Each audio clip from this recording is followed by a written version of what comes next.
Fala, manos e manas, tudo bom com vocês? Eu sinceramente espero que sim. Vamos aqui começando mais um Contragolpe Cotidiano e hoje nós vamos o quê? Falar de mais uma síndrome, mais um termo que foi utilizado e descoberto há anos atrás e que até hoje está vigente, principalmente nas nossas queridas feministas. E sim, é mais uma síndrome, só que hoje é a síndrome de Munchausen. Então, produção, solta a vinheta.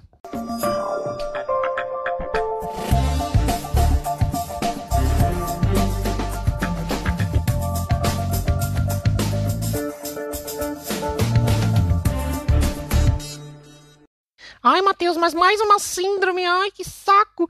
Não, mas isso é importante para a gente definir o paralelo, né, entre as coisas que acontecem no nosso dia a dia, né, alguns conceitos, e a parte dos relacionamentos modernos. Né, é justamente esse link que permite a gente estabelecer que muita coisa simplesmente está oculta, né, não tão claro aos nossos olhos, mas está ali presente. Né?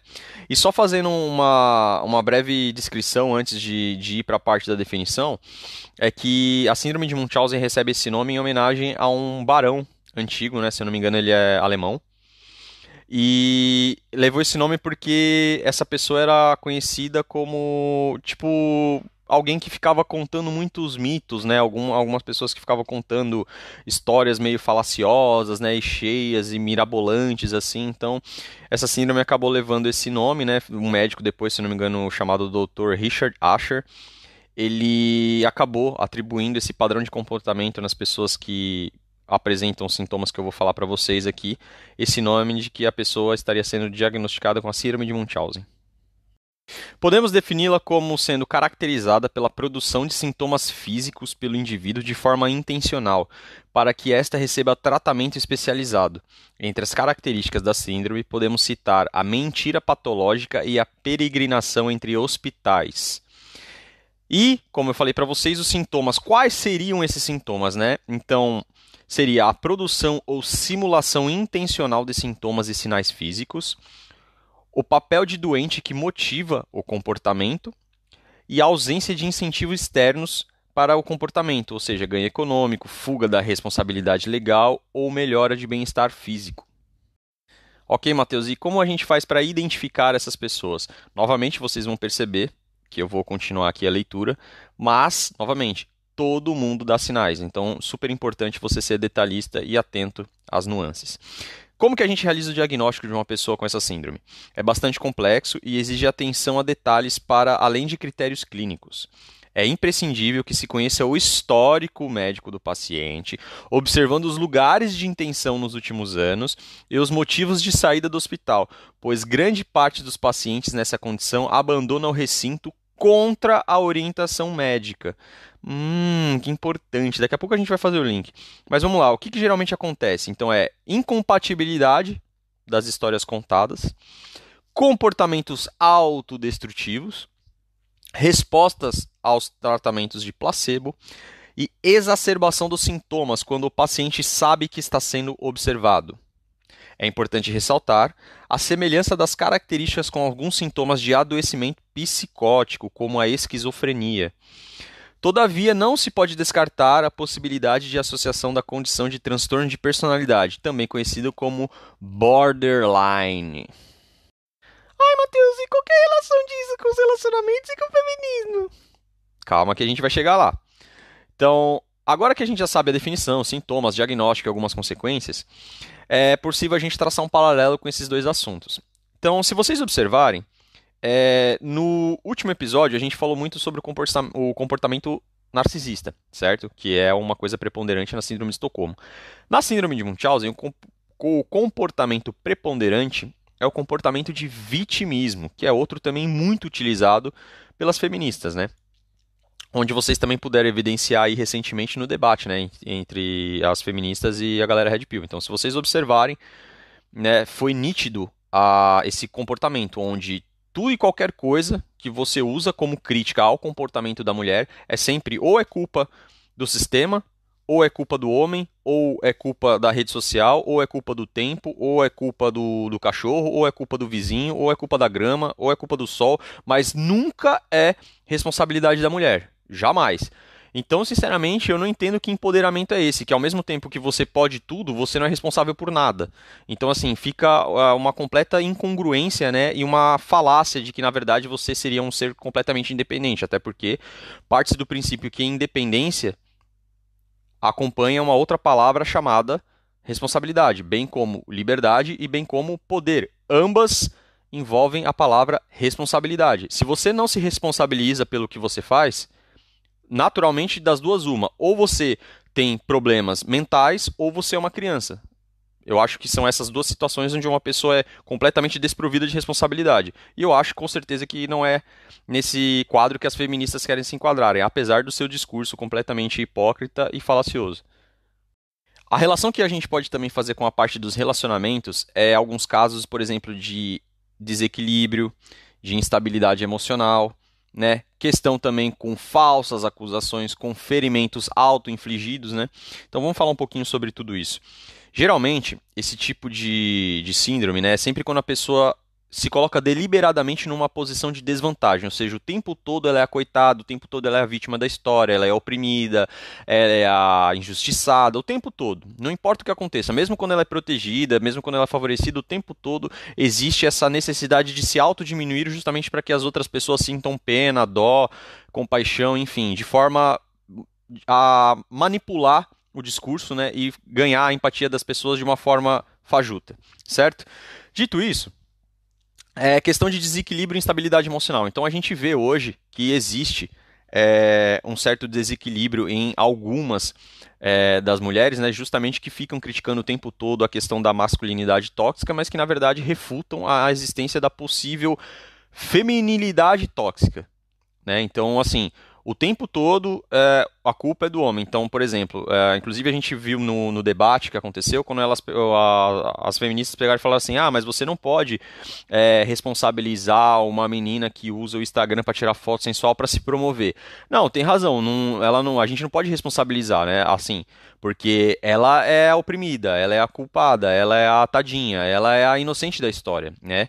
Então, assim, sendo bem claro e conciso, se você não foi, de alguma forma, coagida, se você não foi forçada fisicamente ou se você não foi drogada contra a sua vontade, o que você fez, seja lá o que for, se você saiu com o cara, se você dormiu com ele, se você quer postar foto, se você quer abrir conta no OnlyFans, não importa.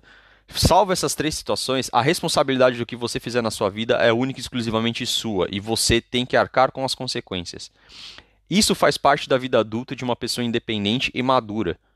Não é questão de entre homens e mulheres, até porque eu, sinceramente, outra coisa que eu não entendo, esse negócio de bater no peito e falar que é independente. Bom, qualquer adulto, na verdade, que se preza deveria ser independente. E independência está completamente atrelada à responsabilidade. Você ser responsável pelas suas contas, você ser responsável pelo seu imóvel, você ser responsável pela sua família, eventualmente, se você tiver, você ser responsável por controlar a sua parte estudantil, se é que você estuda, ou controlar a sua parte profissional, se você está trabalhando, enfim. Ambas as coisas andam junto, então não entendo esse negócio de bater no peito e falar que é independente. É a mesma coisa que você bater no peito e dizer que você respira. É, ou seja, coisa inócua, desprovida de sentido, de causa, razão e de motivo para aplauso. Mas enfim. E se a gente voltar à questão de instabilidade emocional, a gente vê que existem casos, inclusive tem alguns nos stories do canal, né, de mulheres que apresentam um desequilíbrio emocional muito forte, então que fica ameaçando o homem a, sei lá, dar uma facada nele, seja lá por algum motivo, ou porque ela tá nervosa, ou porque ela não gostou de alguma coisa, ou tratar ele assim de uma forma extremamente desrespeitosa, entendeu? Tipo, gritando, faltando com respeito, ofendendo a honra, entendeu? Tipo, literalmente assim, diminuindo o cara na frente das outras pessoas, entendeu? E aí que tá o problema e que chega a parte do vitimismo. Quando você rebate, quando você mostra, aí começa a se fazer de coitado. Não, a culpa foi dos hormônios, não, a culpa foi do clima, a culpa foi porque eu esqueci de que cor é a minha calça, a culpa foi porque eu não ganhei o pônei que eu queria quando era criança. Então, assim, é o tempo todo. É o tempo todo jogando a responsabilidade para terceiros, entendeu? E isso é uma coisa que vocês puderam ver nitidamente. Se vocês não assistiram, eu recomendo que vocês assistam, tá? Eu sei que é meio grande.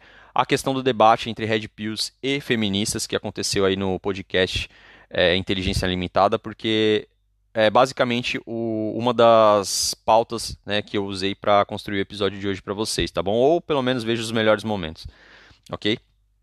Mas Além disso, também outra coisa que eu citei para vocês, né, a questão de vincular com falsas acusações e ferimentos auto-infligidos. Então é aquela coisa, por exemplo, ai, mas por que que os homens não chegam mais? Ai, mas por que que os caras não querem mais me levar para sair? Ai, mas por que que os caras não fazem mais tal coisa? Minha querida, o cavalheirismo era uma das coisas que estava embutida no machismo, lembra? Lembra disso? Que era um comportamento antigo, que foi uma convenção social criada inclusive por homens, justamente com o intuito para tratar melhor as mulheres. Entretanto, as mulheres da época tinham um comportamento de dama. Logo, se não há mais dama, não há necessidade de haver cavalheiro. Ok? Se tudo que existe no machismo e tudo do lado masculino que era desenvolvido justamente para ter o cortejo, para ter a consideração e o maior respeito para com as mulheres, e agora vocês pregam que vocês podem fazer tudo o que o homem faz, que vocês não querem, como é que é? Serem tratadas de forma diferente, então simplesmente os caras estão seguindo à risca aquilo que você está falando, e eu não consigo discordar deles. Não faz mais sentido você ser cavalheiro. Aliás, na verdade, isso é uma coisa, é uma gentileza do homem, não uma obrigação. Que fique bem claro. Tá? Então é justamente para acabar com esse tipo de discurso, e eu vou voltar nisso de novo. Antes de você exigir de alguém, primeiro se certifique que você está oferecendo. Novamente, se você quer comportamento tradicional, certifique-se de que você é uma mulher tradicional. Se você tem um comportamento moderno, você não tem direito de cobrar o cara de ter um comportamento tradicional. Certo? Lembre-se, antes de eu exigir, se pergunte se você está oferecendo, beleza? E a questão dos ferimentos auto-infligidos. Então a gente também sabe que às vezes em casos onde a mulher está, algumas mulheres, não todas obviamente, mas que justamente apresentam esse desequilíbrio emocional, começam a se bater.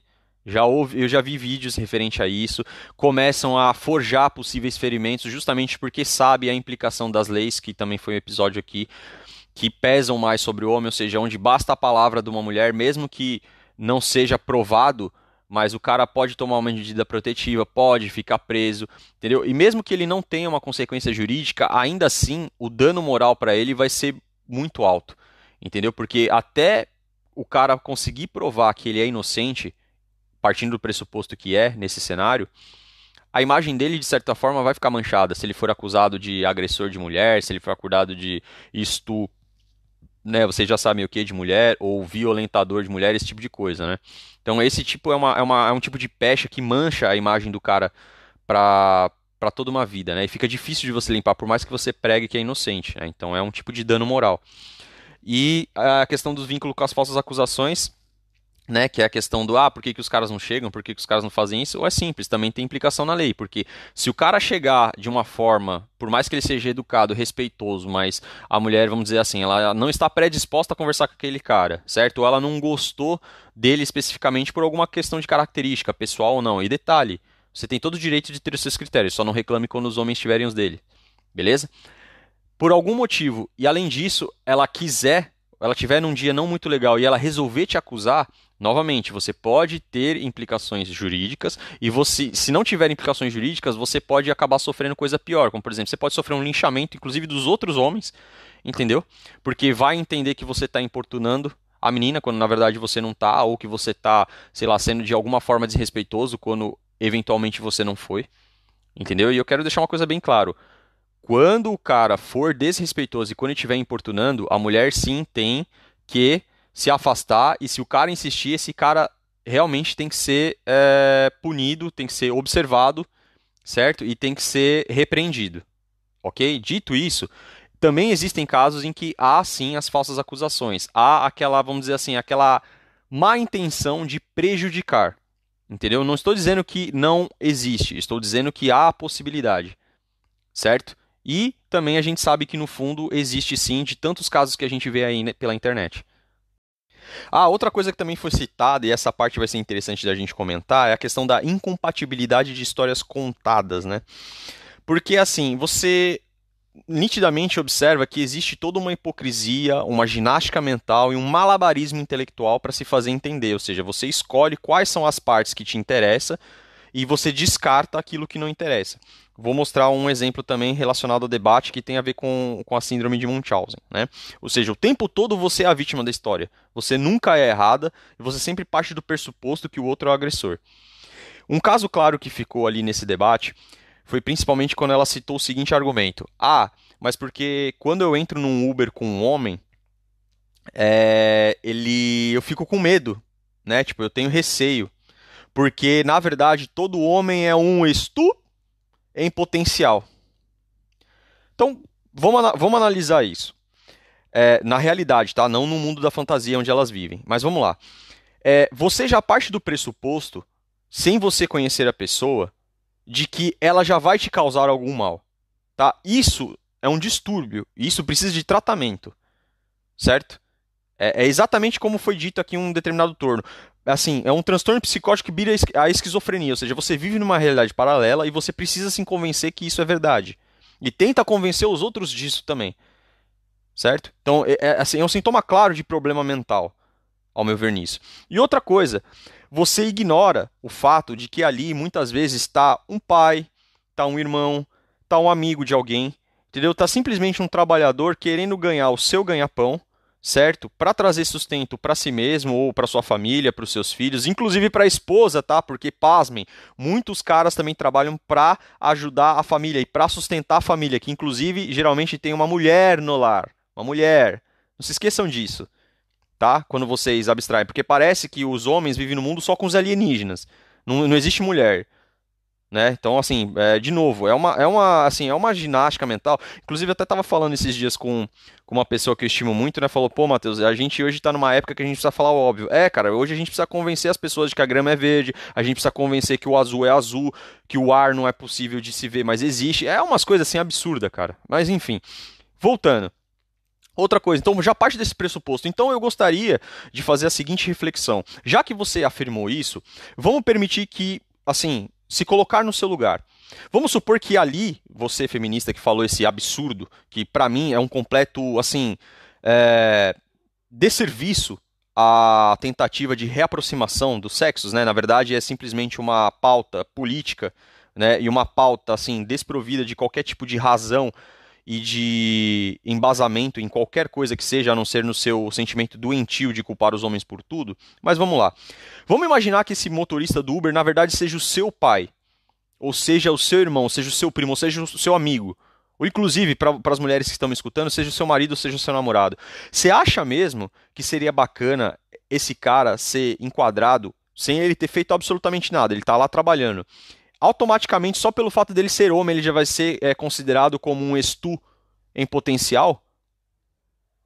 Porque isso abre um precedente muito perigoso, porque já que existem certas mulheres, não todas, porque existem mulheres sim de caráter e que não partem desse tipo de princípio, mas essas mulheres que agem com mal intenção, então você também abre o pressuposto para que os homens desse lado comecem com a seguinte afirmação: ah, então toda mulher é uma vaca em potencial. Não significa que ela seja, mas ela pode ser, que foi exatamente o tipo de argumento que você usou no debate, ou seja, é completamente desprovido de lógica, assim, é um argumento assim, sabe, tendencioso, é um argumento que não tem motivo, cara. O que eu sempre falo aqui, mantendo a coerência do canal, é observar os sinais das pessoas. Agora, quando você diz esse tipo de coisa, você está descartando completamente isso, você já parte de um pressuposto. Certo? Tudo que a gente fala aqui no contragolpe, observar as red flags, observar os sinais, observar o comportamento, justamente para você ter evidências para você tirar as conclusões sobre a pessoa. Mas para isso, você precisa observar, você precisa ter fatos. Coisa que esse tipo de pessoa não se baseia em absolutamente nada. Certo? Mas eu gostaria que fosse, por exemplo, o seu pai ou que fosse o seu irmão que tivesse se deparando com uma mulher dessa e a mulher falasse isso deles. Eu gostaria de ver qual que seria a sua reação. Você que sugeriu isso no debate, né? Ou você, eventualmente, mulher que concorda com esse tipo de comportamento. Eu gostaria que fosse o seu pai ou o seu irmão. Vamos ver se você ia concordar com isso, né? E sabendo o que vai recair sobre ele, né? Penalidade jurídica ou linchamento social. Será que ia ser legal? Acho que não, né? Inclusive também a hipotética situação que eu falei aqui. Você imagina se os homens começarem a falar isso das mulheres, que toda mulher é uma isso em potencial? Você imagina o desastre que ia ser? Deixo claro que eu não endosso esse tipo de coisa. Eu sempre falo, observe os sinais das pessoas. Preste atenção nos detalhes, para que aí sim. E antes que depois sigam o mesmo discurso que ela falou lá no debate, ah, mas você não pode julgar. Vamos deixar uma coisa bem clara aqui, para assim, tirar o band-aid logo e mostrar a ferida. Todo mundo julga todo mundo o tempo todo. Vocês que estão me ouvindo estão me julgando pelo tom da minha voz, pela maneira como eu falo. certo? Uma pessoa, quando se apresenta na sua frente, você automaticamente a julga pela maneira como ela se veste, pela maneira como ela se porta, pela forma que ela fala, entendeu? Se ela está alinhada ou não com essas ideias. Então, assim, todo mundo julga. A diferença é que existem pessoas que julgam em voz alta e existem pessoas que julgam em silêncio. Essa é a diferença. Mas todo mundo tem o seu julgamento sobre todas as coisas. Sobre o que é certo, sobre o que é errado, sobre o que é válido, sobre o que... Todo mundo tem. Então vamos parar com esse discurso de que, ah, não, mas eu faço o que eu quiser e você não pode me julgar. Não. A primeira parte é verdade, você faz o que você quiser. Só que você não tem poder e nem o direito de dizer para as pessoas o que elas devem achar ou não. Isso também é um princípio da liberdade, já que você prega tanto, certo?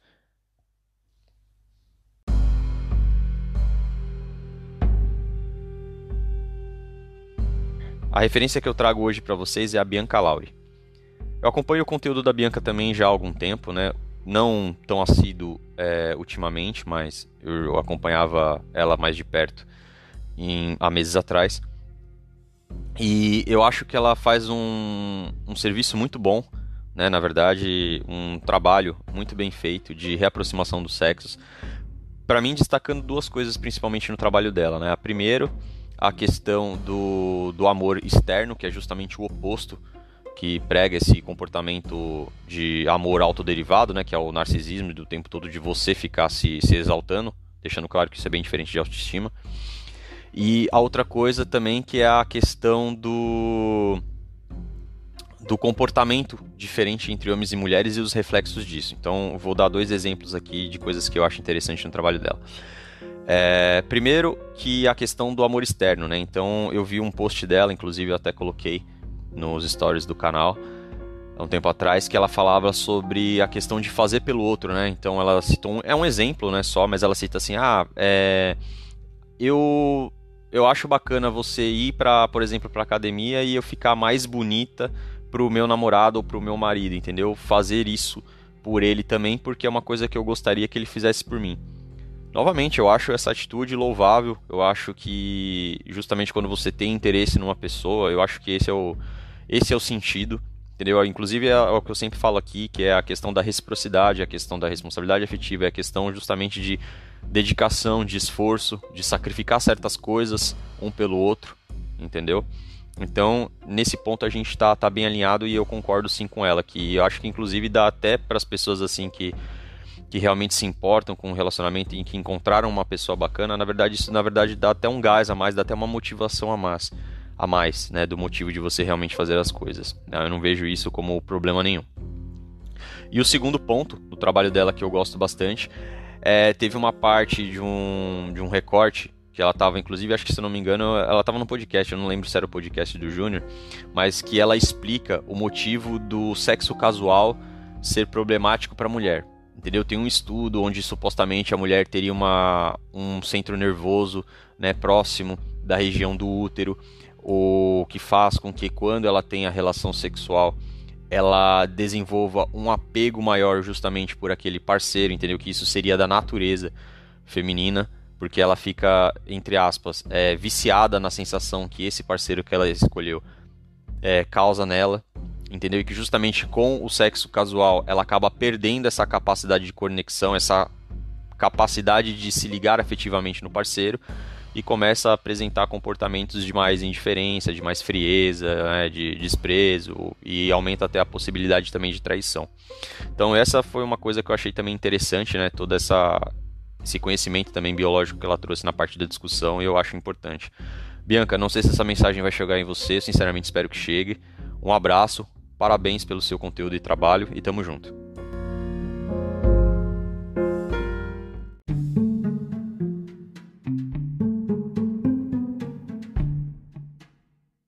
E chegamos! Chegamos aonde? Chegamos aonde? Naquele momento de filosofia de boteco, naquele momento de sabedoria ancestral, naquele momento de conhecimento popular. A nossa famosa jantada. E a jantada de hoje é, abre aspas, quem não vive para servir, não serve para viver, fecha aspas.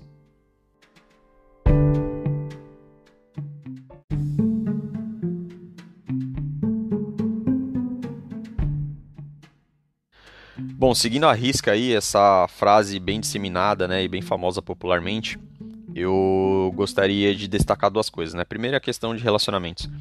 Então, se você é uma pessoa que você não está preparada para fazer coisas pela outra pessoa, para outra pessoa e também para benefício de outra pessoa, quando você está num relacionamento, creio eu que dificilmente você estará preparado para ter um, sério. Seja homem ou seja mulher, tá? Porque eu acredito sim que quando você está num relacionamento sério, você serve a outra pessoa, entendeu? O homem vai servir de uma forma e a mulher vai servir de outra, mas ambos vão estar alinhados num objetivo, certo? Se você lembrar, quando você está estudando, você está servindo a um objetivo. Você estuda porque você quer chegar em algum lugar por algum motivo, certo? E quando você está trabalhando, é a mesma coisa. Você está servindo eventualmente pessoas que às vezes você nem gosta, mas porque tem um objetivo ou tem outras pessoas que dependem de você. E eu acho que no relacionamento não é diferente, tá? Então, essa afirmativa para mim é muito válida. E outra coisa, eu queria até me incluir nisso, né?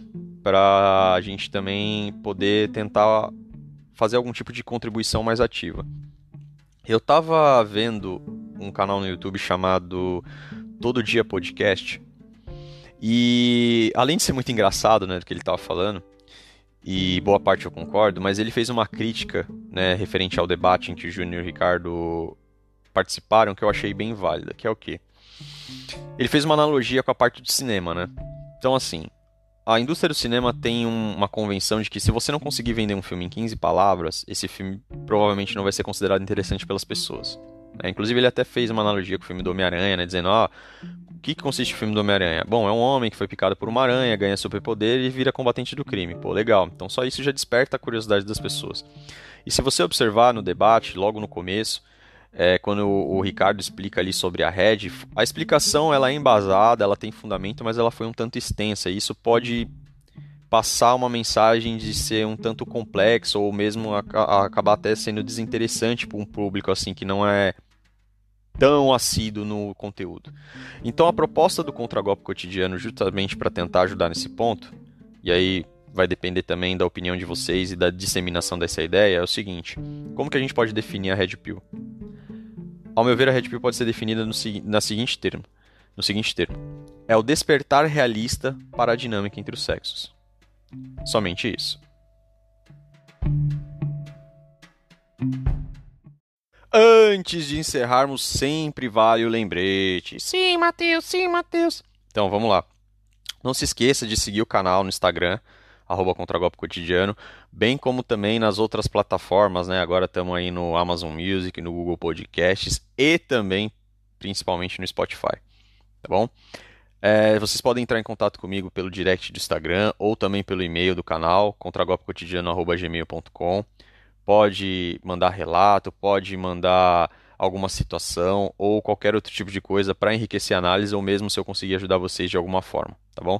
Especificamente do Spotify, não se esquece também, além de se inscrever, de ativar o sininho para que vocês recebam uma notificação toda vez que eu postar um episódio novo, tá bom? Um abraço e até a próxima.